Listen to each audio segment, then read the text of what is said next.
What's up, guys? Welcome to the MarbleCast. We have another amazing episode. Today I'm joined by Jason Rule, the owner of Driven Nutrition. Now, Driven Nutrition are the supplements that we use here at Dark Athletics, and we always promote it here on our YouTube and our podcast. You can find a link in the description below. Check them all out. They got a ton of products. They're all awesome. I love their protein flavors. I love their Disrupt, and we use their CBD gummies. I use it for sleep. We have the recovery and the calm ones. So check out all their stuff, and we hope you enjoy this episode. Here's Jason Rule, Driven Nutrition. Let's check it out.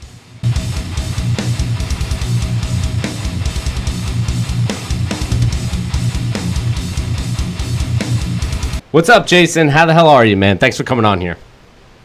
I'm good, Joe. Thanks for having me on. I appreciate it. Yeah, man. Driven Nutrition, awesome brand. We love your products. We work with you. We've been working with you guys for a while. I have some of my favorites. I'm sure you have some of your favorites, and I think you guys are doing a really good, awesome job. Thank you. I appreciate it. It's been a pleasure working with you, as well as all of the gyms that we work with across the nation and even international now. So it's been kind of fun building. International, that's awesome, man. What parts of the world are you in now?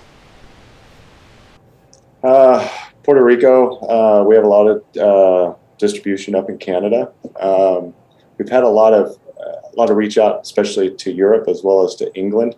But the struggle is with our brand is we take care of all distribution totally. So in order to be able to fulfill those orders over in those other countries, we actually have to have either someone that's solely responsible for distributing Driven Nutrition products, or we need to have a satellite location out of that location.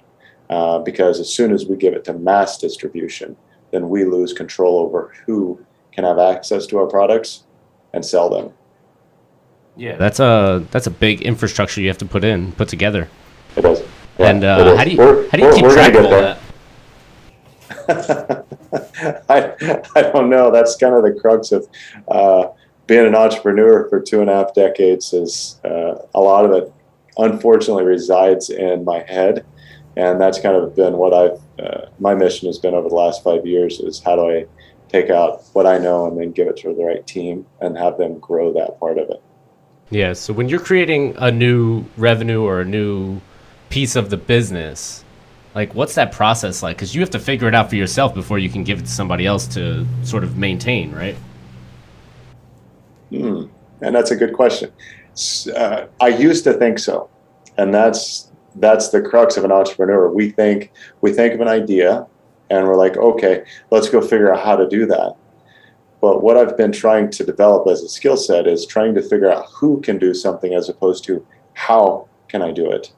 So who's and time, right? They're directly related. So if I choose to develop the technology, or how do I actually do this as a company, then it takes time. You know, it's the most valuable resource any of us have, but that may not be my strongest skill set. So if I have to go and learn how to do something, then I have to teach how that's done. And that's just a lot of wasted time. So over the last few years, I've been trying to focus more on who can do what it is I can visualize getting done. And it is a hard switch. It's not an easy thing to just turn on. It's something you have to train out of, and it just comes down to reps, really, like anything else. Yeah, I mean, I'm a control freak to the crazy extent. Like that's the way I operate. I have to figure out how to do it first, and then I have to explain it to somebody and how they can do it for me. Or, like you're saying, you have to find somebody who already knows what they're doing, and they're going to tell me how to do it, which I always prefer that, since then it takes a lot off my plate. Right. Yeah, I heard one time if you have a problem, then you need a solution to resolve that problem. And essentially, if you have money, you don't have a problem, because there's an infinite number of who's out there who can do the solution that will solve the problem that you're dealing with. So it's a matter of who can do it versus how do I do it. That's just kind of a world I'm trying to live in right now. Yeah, now the internet, you can find anybody for anything. So that's always exactly. Good. It's just a Google search away, right? That's right. Yeah, that's right. Yeah. Now the trick is vetting them to the point to where the quality and the standards are met, and that's really just comes out to being able to take it out of your head and say, okay, this is what done looks like. What is it that I want you to do? And this is what it will invariably do. And the better we get as business owners or as entrepreneurs at explaining what does done look like, I believe that's a rep that if we practice over and over again, that allows us to be able to scale and beat a lot of the competition. Is what does done look like, and then who can get that done. Yeah, I that's so true. It's like, how does your vision and explaining it and making somebody else replicate it, or not replicate it, but make it so. So like this is definitely a tough one. Speaking of quality and standards, you have some of the best supplements I've ever had, and I've been taking stuff since I'm like 16, 15 years old, whatever. So we started off with the, oh man, what was that? That weird chalky creatine. It came in like a big tub. It was probably by BSN or something like that. But you guys have some great stuff. I love all your products. Right now I'm drinking your coffee. So the coffee I really love, and I have it at the gym. But let's talk about your story a little bit. Where did you start? How did you get in this business? And what made you open a supplement business? Oh man, where do we start? In fact, the coffee is part of that story. It's really just like anything else. It's a chain of events and experiences. I actually owned a technology company, a database, a web consulting business that I sold coming up on probably 22 years ago. So this was early days in the internet. I sold it. A friend of mine that I played golf with in Hays, Kansas, owned a GNC, and I learned a little bit about the business. I did track in college and high school, so I was always in the gym taking supplements, trying to get that. What is that next edge? But it was always frustrating to me when I would go to the store, because I was either 17, 18, or 20-year-old kid, and I'd get bought stuff, whatever the latest and greatest was. I was reading the Muscle and Fitness magazine and checking out the ads, and that's where I was trying to learn. And then I'd go to a trusted source of what I thought and buy the products based off their recommendations. And it never really lived up to it because they didn't know me, or that person was running off commission. So it wasn't a great fit. Well, when I sold my technology company, my friend who owned the store, he had bought it from corporate. I actually told him if he ever wanted to leave town, I'd be interested in buying a store. And 3 months later, he was from northern Nebraska, and he wanted to get out to Vail as well as out to eastern Kansas, to the Kansas City market. He came to me and said, "Hey, if you want to buy it, let's go." So I bought it, and then I realized that what I knew about supplements wasn't sufficient for running a store. So I did what I knew best, was just talking to people. So as people would walk through the doors and they would put a product on the shelf, I would ask them, "Hey, why do you take that?" And I would start gathering that information as much as I could. And then I just made a list of everybody's questions, much like we did when we were talking about this podcast, is what questions does somebody have about supplements? And then I use that as a learning opportunity to go and study as much as I could on the things my clients were trying to figure out how to do. And the town where I lived was 20,000 people. My brother lived there, and my parents lived there. I lived there for 35 years up until I moved, 6 years ago. And so we were very entrenched in it as a family. Our main name meant something in terms of the trust, the relationships that we had. So I made sure that when somebody walked through our doors, all of my employees had that same level of standard, where when we talked about a product, we either knew what it was going to do, or we knew it was going to benefit the person who came in looking for a solution, as opposed to just trying to get the sale. I was always a lot more interested in the 1,000th sale than the first sale. And the only way you can do that is by building trust, by building rapport and connecting products to the right person based off of what it is they're dealing with or trying to solve. So long story short, 12 months later, I bought another store. And it was about that time that I started seeing the vicious cycle of supplement companies going through, of making a really good product. And then as they started to go mass market, they started shaving off raws. I started seeing formulas actually change. Even though the front of the bottles were the same, when you actually knew what you're looking at and turning it around and looking at the supplement facts, the ingredients started getting cheaper. And it was pretty much the same life cycle from brand to brand to brand. You go back and you look at any of these guys, from Weeder to EAS, they start going mass market, and then their quality starts dropping. Their raws start dropping because they start realizing they're moving a couple 100,000 units a month. And if I shave 5 cents or 10 cents or 25 cents of raw ingredients out of a bottle, then as a company, we start making more money. I just never liked that. The other thing that was always a struggle is the brands that we did find that were reputable, if they didn't start shaving raws, they went mass market, and then they went to the point where they were selling it to like online or to Costco or Walmart or something like that, to where as a business, you know this as well as anybody else listening to this, as a business, you have to be able to sell a product, make a profit, and then hope that product is good enough, or trust that that product is good enough that people come back and repurchase it, because you need the profit to pay your bills, to pay your staff, and everything else. And so whether a company was shaving raws or shaving the profit margins of the people that were building their brands, i.e. businesses, or in our case, gyms, then I was just like, this sucks. Yeah. And it wasn't until I was talking to one of the owners, I won't mention it on this podcast, but they're still a very big brand. One of their sales reps called me up and started going down this list of what their new formula was going to have. And he was, as he's going down this list, I'm checking in my mental checklist, that's cheaper, that's cheaper, that's cheaper. And he got done. He said, so what do you think? How do you think this is going to move in your store? I said, well, I think it won't. I think we're not going to be doing business anymore because you lied to me about every one of these points. And he said, so what are you going to do? I said, I don't know, but I'm not going to do business with you anymore. And the owner actually called me up and asked what was going on. I said, here's the thing. Like, if you would have just called me up and said, look, Jason, we're losing money with the current formula we have.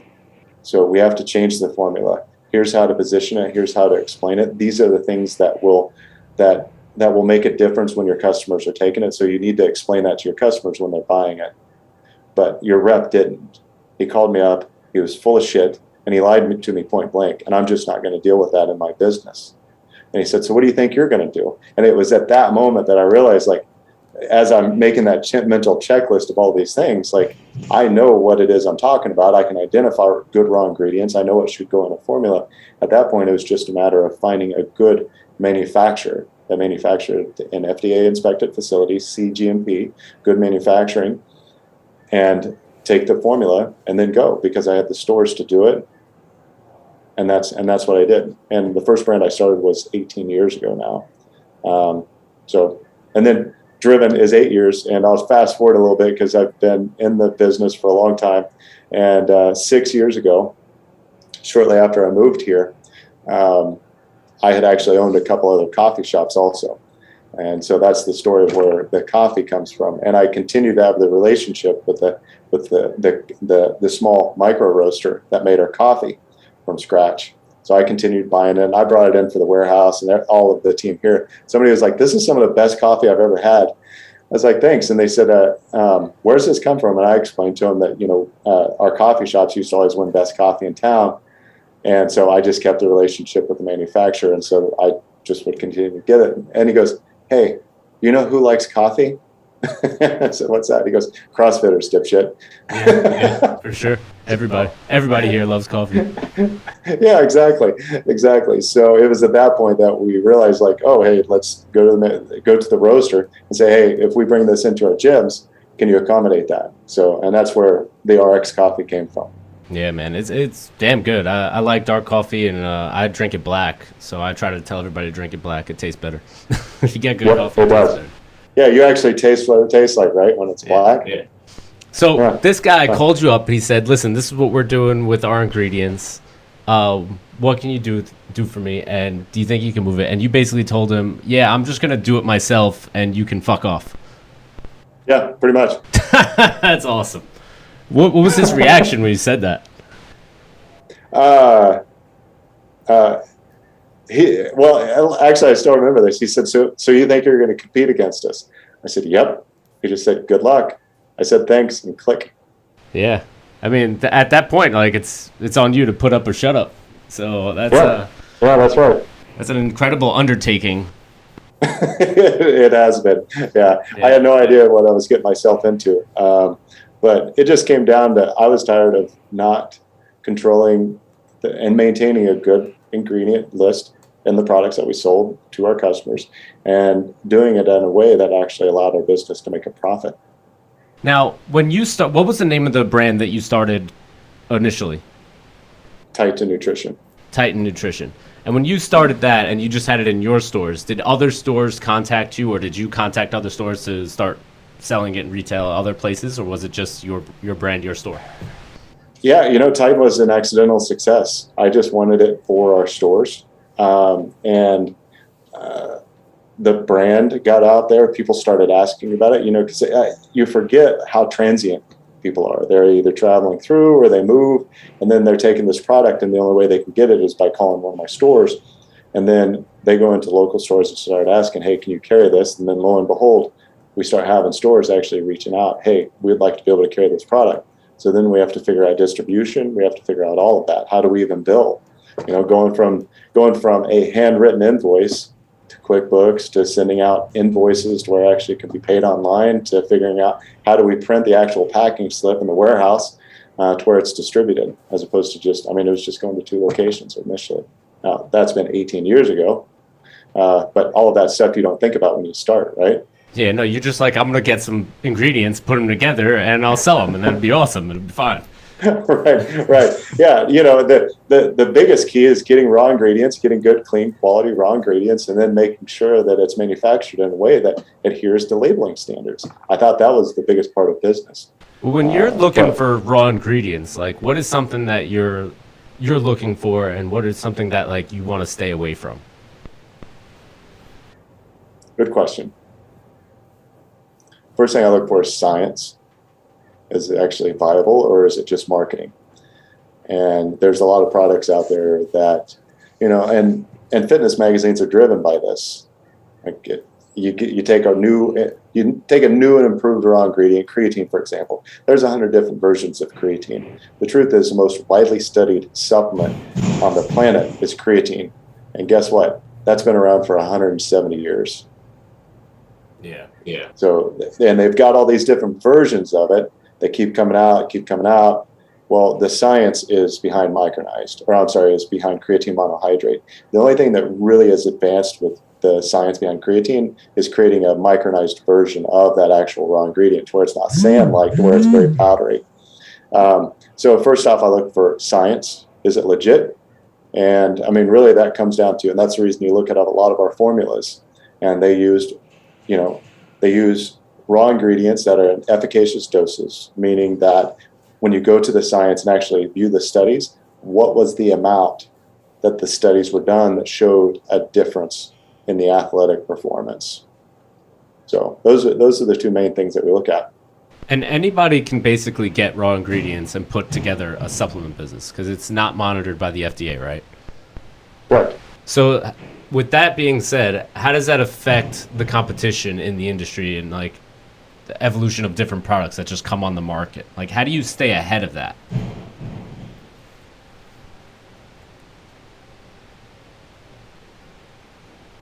I don't really know how to answer that, because I don't worry about the competition too much. Yeah. Staying true to your brand, essentially, just building relationships. Yeah. Our North Star is that way, so that's where we're going. I do, if people ask me to take a look at a brand, every once in a while I will. I think the best example that I could come up with in terms of vetting it is what happened in the CBD space in the last 5 to 7 years. CBD is a raw ingredient, and it's something, it actually fascinated me, because it's the first time that a raw ingredient in the supplement space, and that's what CBD is. It's technically a dietary supplement. It's covered under DSHA. It's the first time a raw ingredient had actually come onto the scene that was new, that had been studied, but hadn't been bastardized yet. And what I mean by that is, this ingredient or this raw material is coming from a plant. And when it does, what's the genetic structure of the plant? How was it grown? What are the soil conditions? What's the DNA structure of the plant itself? And there's a lot of brands out there in the CBD space. And essentially what they do is they buy bulk oil that comes in these 50-gallon drums. And it's this very thick tar type substance. And then they cut it down with olive oil. Well, what they don't disclose is, where was that plant grown? What are the conditions? Because here's the thing, like hemp, for example, it's a reclamation plant. I have a speech impediment, so every once in a while I kind of stutter a little bit. So it's a reclamation plant. So a lot of people don't realize that they'll actually plant hemp around mining operations because it pulls contaminants from the soil, right? Like when we bombed Hiroshima, one of the first things they did afterwards, they started planting hemp all over the place because it pulls all those heavy metals and contamination out of the soil and makes it livable again. Right. Now the problem is it pulls it out of the soil, but where do those contaminants go?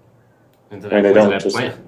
Right, exactly. So if you've got a plant that pulls all these contaminants out, and I've seen this bulk material, what they do is they take hemp, they grind it up, and it looks like oregano. Well, then it's in these 2,000-pound bags that then they condense and they bake first. Decarbolic oxidation is what it's called.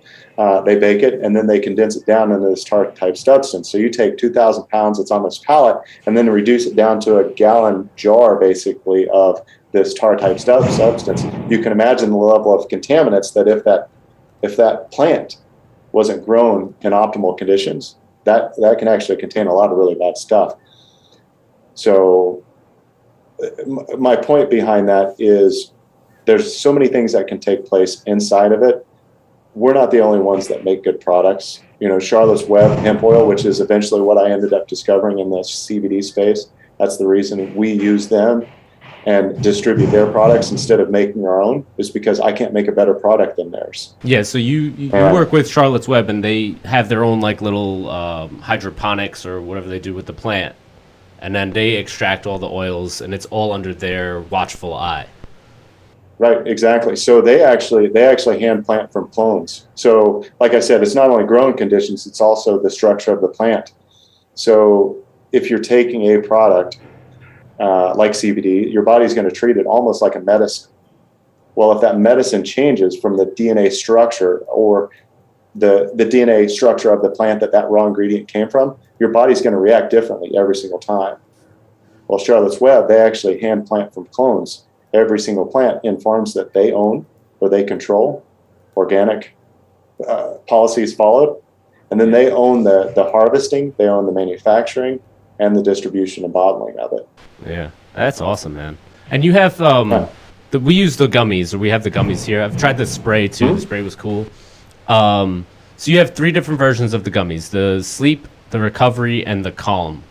Obviously, they're each serve a different purpose. But how did they structure those 3 different supplements? So we've worked with Charlotte's Web for about 5 years. And one of the biggest struggles that we had with them is explaining what does it do or how can it benefit somebody. Not only that, but explaining what's the concentration of the oils. So it's been one of their biggest struggles is they have the best product on the planet. Everybody understands that they are the platinum version of the hemp oil in the CBD space. Even the growers and the other people that manufacture hemp oil and CBD will acknowledge that. But their struggle is that they explaining what does the product do, they have to be very careful because the FDA watches Charlotte's Web harder than any other company out there in the CBD space. So they couldn't make product claims. So what that ended up doing was that created a lot of confusion as far as, okay, what does this do? How do I take it? What can it benefit? So what they started figuring out is they could make a supplement and tell people exactly what that supplement did. Well, it helps you sleep. Yeah. And they've got 2, I think they've got 3 more products coming out. One is called the Immunities. One is called Wellness. So 2. Yeah. We actually have those available on the site. Those are for pre-order. They'll be out in about 2 to 3 weeks. So it's almost the end of August right now. So mid-September, those will be out. So we're accepting pre-orders on those right now. So what they're doing is they're realizing if they can remove the confusion as far as what is this product for, they sell more. Yeah, I mean, if you put it right on the bottle, it's pretty self-explanatory. Sleep, recovery, calm. Right. The calm one, I don't know. I didn't try that one yet. I probably should because I'm always anxious and dealing with everything in the gym and the business and then family at home. Like it's all crazy.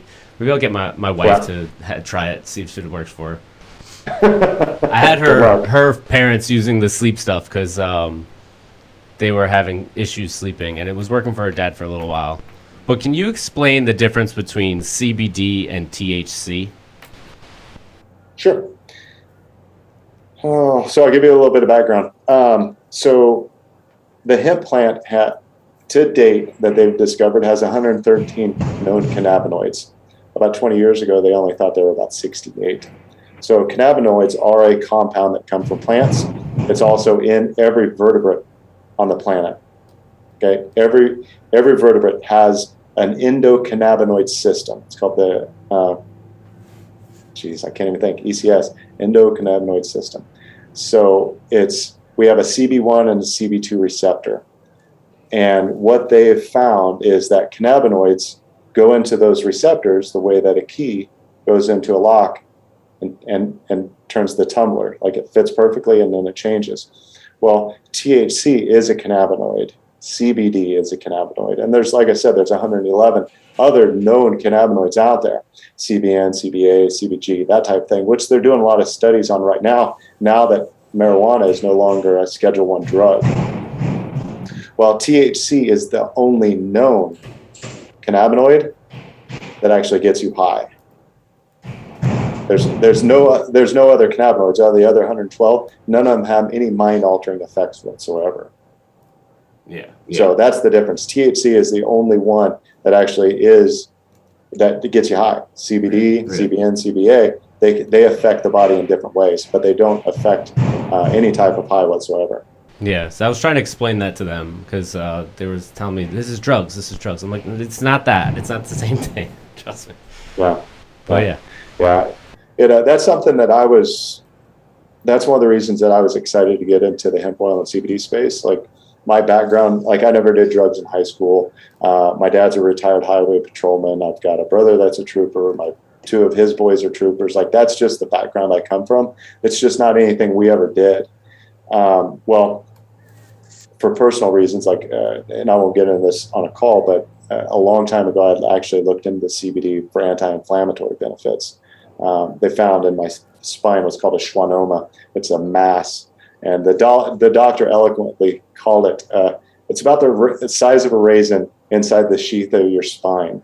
And so right in your lower back, it's called the horsetail. It's where you've got the column of your spinal column, and then the horsetail basically fans out to all these nerves in your lower body from your hips down. So I started looking into it heavily then because there was some studies that showed that CBD actually helped with tumors. Cancer, non-cancerous, as well as anything that's neurological, which, spinal column, of course. I ended up not doing it at the time because at the time, the only place you could buy it was in Colorado. So you either had to go across state lines, buy something illegally, transport it, or become a medical refugee and move to Colorado, which there was a lot of people that did that, especially kids that were dealing with seizures and very sick children. I had the pleasure of meeting some of those guys when I went out and toured a nonprofit called the Realm of Caring. But the drug versus CBD, THC, that type of thing, 5-6 years ago, it was still muddied when I started entering back into it to look into it. But I thought, okay, now's the time. I can get out in front of this a little bit. I can share my story, because before, 5 or 6 years ago, it was carried in head shops, tattoo parlors. Nothing against tattoos. Like I've got 2 of them, but there's more sketchier businesses. Right. Right. Sure. Yeah. So there's this layer of commerce that was taking place that wasn't mainstream. So I thought, well, let's get into the space. I have some influence inside of the CrossFit space with the affiliates and the athletes that we work with, and we can change the dialogue. We can start talking about this in terms of how it benefits you as a person, as an athlete, and it has nothing to do with drugs because it's not. It's a dietary supplement, any plant to your point of the person that you were talking to, the threshold is 0.03% THC. So as long as that plant is harvested before it hits that point, it's technically not marijuana. It's technically hemp. It's a dietary supplement, and that's the distinction. And you would have to smoke. Isn't it crazy that with the medical condition, you had to, like, your options were so limited to just get something that is essentially a dietary supplement, and nothing, and there's no harmfulness to it, and the information out there is just like, it's not there. The education has to be built in. Like, isn't it crazy that that's where we're at, or that's where we were? And I mean, still, yeah, yeah. I mean, my situation was different because I was trying to be proactive. There were a lot of parents that I met at the Realm of Caring, and in fact, anybody that listens to this, I would encourage you to go Google this. Google "weed Sanjay Gupta CNN," and then watch the very first show that he did. It's like 45 minutes. It'll make you cry. It's a tearjerker. It ends up being a beautiful story about how Charlotte's Web started. And it came from this plant that they called the hippies disappointment, because you could smoke a field of this stuff and it wouldn't get you high. Well, through serendipity, a mom of a little girl named Charlotte Figge had a boatload of grand mal seizures, like every single day. She was on end-of-life care. She stumbled on this in a dispensary in Colorado Springs. She bought it. It was the last that was inside of this dispensary, and it instantly stopped the seizures for Charlotte. So Paige then went back to the dispensary, and they said, look, we don't have any more, but there's some growers up there that may have more if you want to track them down. So she tracked these brothers down, and lo and behold, they had this greenhouse full of this plant that no one was buying. That's insane. Well, that's insane. It is. And then so what ended up happening was she had, a lot of times, anytime there's a major illness or an outlier of an illness, a lot of times support groups will be put together. And that's what happened in this case. So there were two moms, Heather Jackson, Zacchaeus, her son, he was patient number 2. And they got together and started documenting this process, and they started putting these YouTube videos out. I mean, you're talking about little girls who are 4 or 5 years old. Zacchaeus was older than that, but they started taking these videos of these children having these grand mal seizures. That was an everyday occurrence, and it instantly stops them. Well, you can imagine parents all over the nation, if they're dealing with that with their kid, they will do anything to bring peace to their child. And try to give them quality of life. Well, they couldn't ship the product over state lines. It was illegal.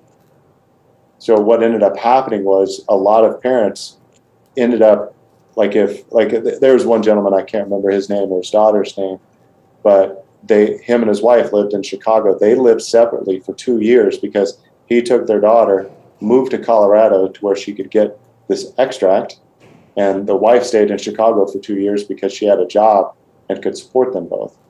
So, they literally couldn't even take it across state lines to go travel to see the wife because you couldn't transport this. It's been fun to watch over the last decade to see that industry grow and change and mindsets shift, because that's really, it took place with me as well. Just talking about something that comes from a plant that has that stigma. I can talk about it because it's something that I never smoked. It's something that I just never did. I look at it from the standpoint of what benefit does this give me as a dietary supplement? And then what can it do for you as an athlete or you as a gym owner? And then we just treat it that way. Yeah, I'm like you. I never really got into smoking weed. It wasn't for me. I don't really like smoking in general. It's not my thing. Eating, I like to eat, so there's that. So that's why the gummies are always a fun thing. It's like a little snack before bed, and I'm out. I'm knocked out within 15 minutes with just one of those gummies, and I took 2 once, and I was like, I don't need 2. One's good, but if you need that second dose, it's all good. That's cool. So you guys got other products other than CBD stuff. So. The stuff I use that I like, I have the Glyco Drive that I use intra workout, because sometimes I don't eat a lot, so I need something just to sustain. I like that a lot. I like the Disrupt, and I just sip on that. I kind of microdose pre-workout and the BCAAs just throughout the day, just to have steady flow of energy. And what else do I have? We have the protein. I think your protein's awesome. I like the caramel latte flavor. I dig the cinnamon roll, and I've never been one for just like those normal flavors of chocolate, vanilla. Like those are good. Those are staples. You have to have them. But like the caramel latte, I love it, man. It mixes real well. I don't even have a shaker anymore because my son comes here, takes it apart off the shelf, and I've lost 3 of them, so I don't even bring them anymore. So I just empty a little water bottle a little bit, and then I shake it up, and it mixes real well. It tastes good. Like, it's awesome. I'm really happy that we have it. Well, thanks, man. I appreciate that. It's always funny because everybody has different thoughts with proteins. And the way that I explain our protein flavors is this. So we've got chocolate and vanilla. Those are the normal mainstays. Those are actually not quite as sweet. So if anybody's looking for just kind of like a good flavor that tastes good, that mixes great, chocolate and vanilla. If somebody wants something sweeter, go caramel latte and fresh cinnamon roll. But then if somebody wants something fruitier, then strawberry or banana. And then banana tastes like Runts candy. Yeah. The old school banana. That's right. Right. Yeah. I found if I tell them it tastes like the banana from Runts candy, everybody knows what that is. Yeah, that's true. That's a good way to put it because that's what it tastes like. I mean, Yeah. you gotta mix. For me, I have to mix that one with something else, just because that can be overpowering the banana stuff. But that's just my taste. But I do like it. It is good flavor. And when you're creating these formulas and these flavors, how long does it take you to like get it right? At this point, it only takes about 3 months from, hey, I'm thinking about doing this, to a finished product. Just because we have our processes down, we have our systems down. Before, 6 months, 8 months to refine. I've just found you guys and your customers are a lot better judge of tasting a product, of mixing a product than me. Like whenever I'm working with my team, I always try to start with the mindset of assume we're wrong. Whatever we do, let's assume we're wrong, and then let's listen to our customers and let us learn from what it is that they want. Like flavors, for example, caramel latte is a good example of that. We've increased the flavor profile of that, making it a little bit sweeter because it does taste great and it smells amazing. But people that are going for that want a little bit of a stronger flavor profile. Yeah, I dig that one. I even put a little coffee in sometimes. Just keep the caffeine in there. It's a good mix. Yep. You have a ton of products. How many products do you have altogether? Do you know the number? Mid 80s. Mid 80s. Yes. Yeah, and that's not counting apparel. Paraphernalia for affiliates, whether it's banners or posters or that type of thing. We're probably in the mid 30s overall. 130s. Yeah. That's a lot of things to keep track of. It is. Like, what does your warehouse look like? Is it just filled with a bunch of stuff? Well, thankfully it's organized. That's a good example of who, not how. I just put really good people in there. I think so. About 75% of our company is fulfillment and warehouse. The rest is customer service and outgoing communication. But no, I'm actually in my warehouse now. I've got this is my office. My marketing team is directly upstairs. Our youngest son, he has a heart condition. He had 3 open heart surgeries the first year of his life. Whoa. So he's 8 now. He's doing good. But with COVID, we have to be very careful. We actually hard quarantined. We started hard quarantine last March. So we're coming up on about 18 or 19 months. Unfortunately, I can't be around any of my team because it's just not something that we can risk. Because for us, it's pass fail. So like I'm in my warehouse now. It's that way. It runs that way a really long ways. And my marketing team is upstairs. And thankfully, I had this small area where it's got outside doors, and I'm able to seal it off from the rest of the warehouse. And I've got my little office here. Got a little gym in there to try to move. See that. Yeah. I've lost. So since the pandemic, I've lost 22 pounds. What kind of workouts do you do? Do you stick with CrossFit style stuff, or do you mix it up a little bit, different stuff here and there? No, I love CrossFit. I haven't done it since I stopped going to the gym last March. It's just I have a hard time. I have a hard time shutting my brain off. So going in and like detaching, I need people. I need weights banging over there. I need somebody high-fiving somebody else, and, saying, "Hey, Jason, how you been?" That type of thing. Really, what I've done since last March is really I'll ride the assault bike for 3 to 5 miles a day, and I'll row anywhere between 800 meters, 2,000 meters, some days 5,000 meters, and that's about it. That's really all the mental bandwidth I've had for the last year and a half. Have you done the row marathon yet? No, because that's just stupid. I'm tempted to give it a shot. So for 2020, I had a year-long challenge to everybody in my gym to row a marathon.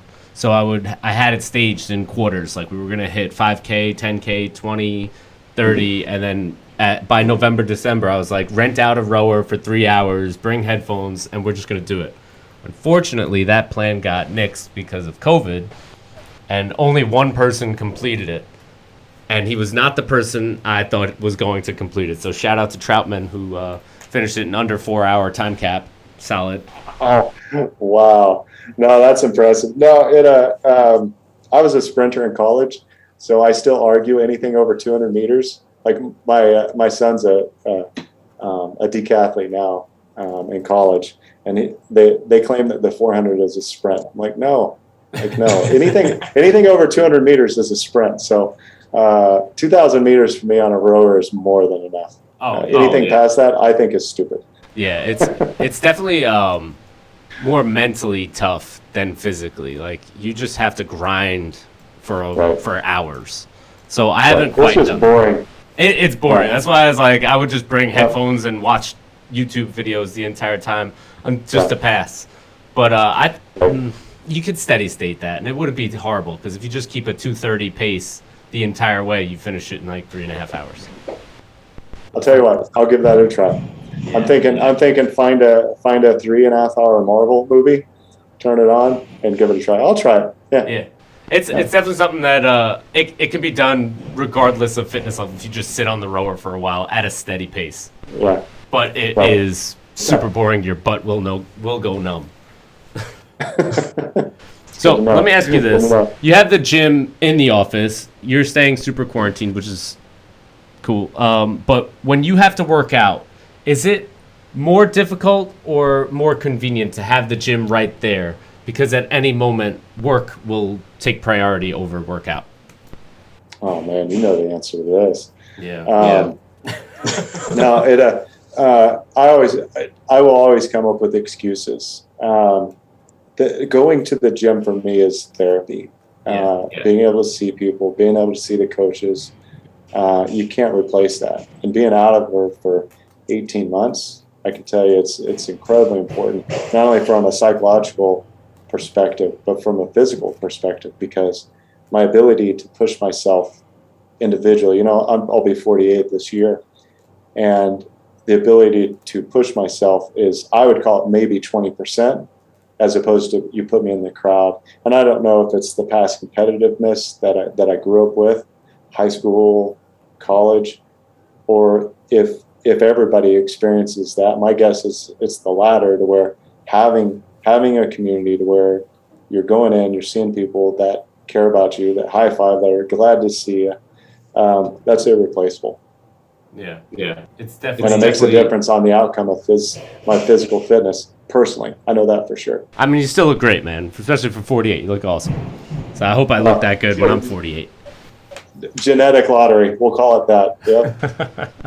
Well, thank you. Yeah, it's definitely difficult. I mean, it's convenient to have the gym right there in the next room, but it's also, when you have work to do, that work will take priority. So at any point, someone walks in, that's it. All right, workout's over. Let's deal with this thing.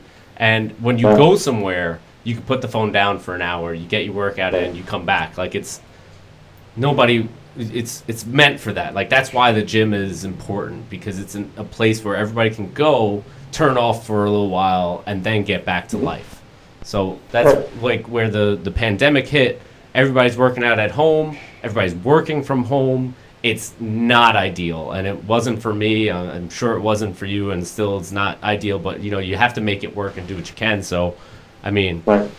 and the cool thing that I appreciate for your business and what you guys did during the pandemic was create that affiliate program where we were able to still sell products without having to just a link and just basically marketing to our members and everybody else. So what was it like to build that out, and how did you come up with that plan? Like, was it something that was in the works already, or was it something just like, we got to do something for everybody, so let's make this happen? It was actually, so the August before the pandemic hit, I set a goal internally for our marketing team to come up with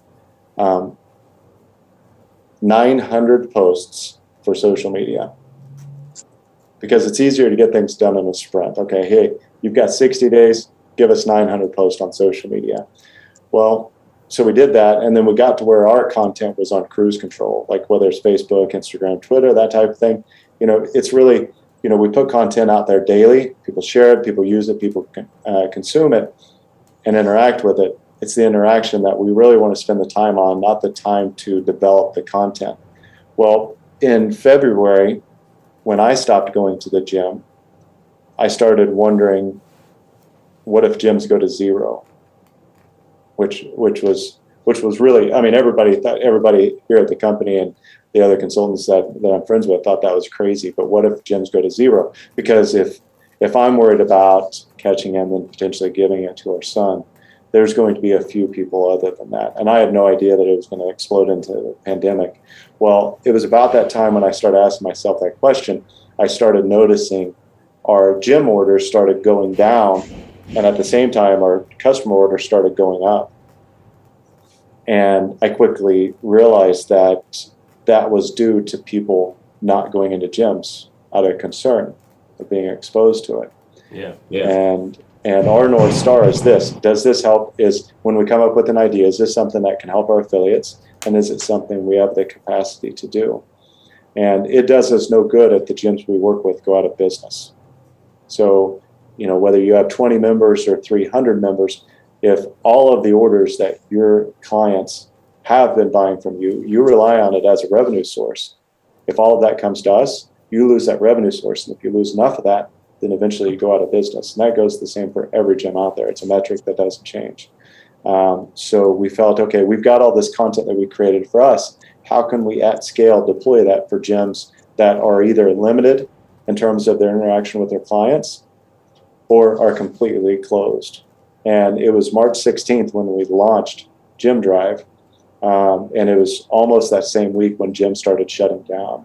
So as everybody was scrambling, all of the different consultants in the space, we were the only ones that had a solution that actually could instantly plug a gym into a revenue resource or revenue source, as well as have the content ready, and then just hit a button and go. And it got to the point where the most gyms we had signed up for that program in one day was 60. So we had to make sure everything was really tight in terms of, okay, somebody signs up. How do we quickly, inside of 5 minutes, say, okay, here's all the content, push go, and then let it rip. But yeah, the team was amazing, and they all did it remotely. Yeah, that's awesome, man. So it's great that you could actually do a lot of your stuff remotely, other than the warehouse and the distribution. So right. it's good on you. Like for us, our Zoom classes, there were a space saver, I guess, or a transitionary note, because everybody needs to be back in the gym, and it was just, it was hard. But yeah, we definitely made it through, or we're making it through, because I think it's still going on, so it is what it is. Yeah. But the affiliate program's great. I love it. It enables me to put it on in the description of all these videos, and it enables me to send it out in emails every time I'm talking to my members, giving them updates on what's going on. So I love having extra stuff to post, and the way you guys took over the Instagram too. I think at one point my entire Instagram page was just Driven Nutrition posts. So it's pretty fun. Well, it's bandwidth, right? I mean, there's only so much we can do that we can take on. There's a term called allostatic load that I started studying early last year. It really just comes down to we only have so much bandwidth, physically, mentally, emotionally, and everything we do weighs that down. And so, yeah, there were a lot of gyms that just simply didn't have the mental or the emotional bandwidth to manage it. So yeah, there were a lot of gyms that were in the situation that you were, where it's just driven. And it was still, the nice thing is it was still converting to sales. Customers were still buying stuff, and Instagram still had that signal from your business that, hey, we're open, hey, we're doing stuff. So it continues to push that traffic and those eyeballs back to you. Yeah. What is that called? Autostatic bandwidth? Allostatic load. Yeah, man. I know when I get overwhelmed, I shut down. It's just like, you know what? There's too many things to do. I'm not doing any of it. So I'm curious, are you an introvert? I mean, I guess it depends on the situation. I can be very outspoken or I can be very subdued. Depends on the situation of where I am. Let me ask you this, not in business, because this is usually the indicator. And anyone listening to this is very beneficial. It took me 40 years to give myself permission to be me. So if you go to a social gathering that's not business related, an hour or 2 hours in, do you need to recharge with quiet time after, or do you leave with more energy? Oh, I need to recharge after immediately. Okay. All right. So anybody that's listening to this, go buy or listen to a book. It's called Quiet by Susan Cain. Cain. She was an attorney. So a lot of the studies, a lot of the articles that are written today that talk about the power of introverts versus extroversion, it's coming from the studies that she pioneered and she ended up putting inside of this book. So quiet is very fascinating because it gives you a glimpse or a vision into yourself, whether you're from the standpoint of being an introvert versus an extrovert. And really what it did for me was, I still remember being a kid, being called antisocial. Hey, go out and play with this, go out and do this, go out and talk to that. All your family's out there. Don't be what did I say? Don't be antisocial. Well, I'm tired. I don't want to deal with people right now. Yeah. And it's like this, like a podcast like this. I have found that I enjoy one-on-one conversations. But if you put me in a group, I'm probably just going to grab a beer, a hat, and go sit in the corner and watch people. Oh yeah. So it after reading that, it really made me realize, like, I don't have to be outgoing. I can sit back in a corner, and if I don't want to interact with people, and if I don't feel like chatting, I'm just not going to. And so Quiet by Susan Cain. Anybody that's listening to this, if you think you might be an introvert, or if you think your spouse is an introvert, go read or listen to it, because it is very enlightening, and it allows you to give them space, or it allows you to tell the people who love you to give you space. It's a great book. Yeah, I'm going to pick that up then, because I got a long plane ride to New Mexico in a couple weeks for the American Open Series, so it'll give me something to read. But yeah, for sure, anytime I'm in a social situation, I immediately after want to just sit down and close my eyes or stare at my phone. Yeah, read the book. Yeah, I'm gonna get it. Susan Cain. All right, cool. Yep, that's right. All right, so the last thing I wanted to bring up was your Driven Nutrition athletes. What is the process for becoming a Driven Nutrition athlete? It's really the same as becoming an affiliate. They fill out the Become an Affiliate form, and we have a vetting call. We talk to them. I'll take a look at their profiles. I Google them to the nth degree. I try to, it's the cop in the DNA, in the background of my family. I'll dig through and see, like, is this somebody that I personally want to be associated with? And if the answer is no, it doesn't matter how much money they can bring to the table. It's not so much eyeballs, it's not exposure, it's, are they a good person? And that's actually secondary, because the first thing that we ask is, where have you bought the products before? A Like you'd be amazed, dude. I'm telling you, probably 5-10 times a week, we'll get an email or a message on Instagram. Hey, I love what your company does. I'd love to blast it out to my following. Cool. What products are you taking? Yeah. And then they got no answer. Crickets. Yeah. And my response is always the same. You should really focus on bringing products to your audience that you actually know about and trust, because the people who follow you trust what you're saying. And if the only reason that you're saying, hey, you should go buy this is because you get paid, I don't want to have anything to do with you. Because then you don't mean it. You're just saying. Right. Yeah. Right. Exactly.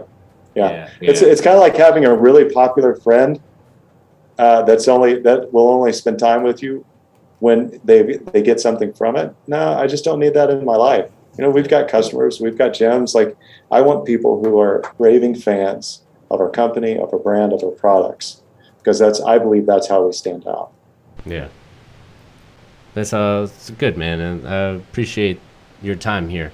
So your Titan brand is your retail brand. Your Driven Nutrition is your more mom and pop CrossFit brand. Mm-hmm. And anything else you have in the works? No, that's enough. Yeah, you never stop working though. That's plenty. Yeah, that keeps me busy as it is. Yeah. For sure, as it should, man. Jason, thank you for your time today. I appreciate it. Absolutely, it's a pleasure. Thanks for having me on. I appreciate it. All right, man. You guys can find all his products in the show notes. Follow at Driven Nutrition on Instagram. He's got cool YouTube videos on how to use the products also. So he's got some good recipes and other stuff on their YouTube channel. So check all that stuff out. Thank you guys for listening. Age is inevitable. Weakness is not. So get out there and lift some shit. We'll see you next time. Thank you for listening. Thanks for watching. Thanks for watching today's MarbleCast. We hope you enjoyed this episode. Hit that subscribe button so you don't miss out on any content. Check out our Spreadshirt shop to grab some swag. And if you would like to support the MarbleCast, please head over to anchor.fm. All of the links are in the description, and it helps us out to keep the channel running. Thanks so much, guys. See you next time.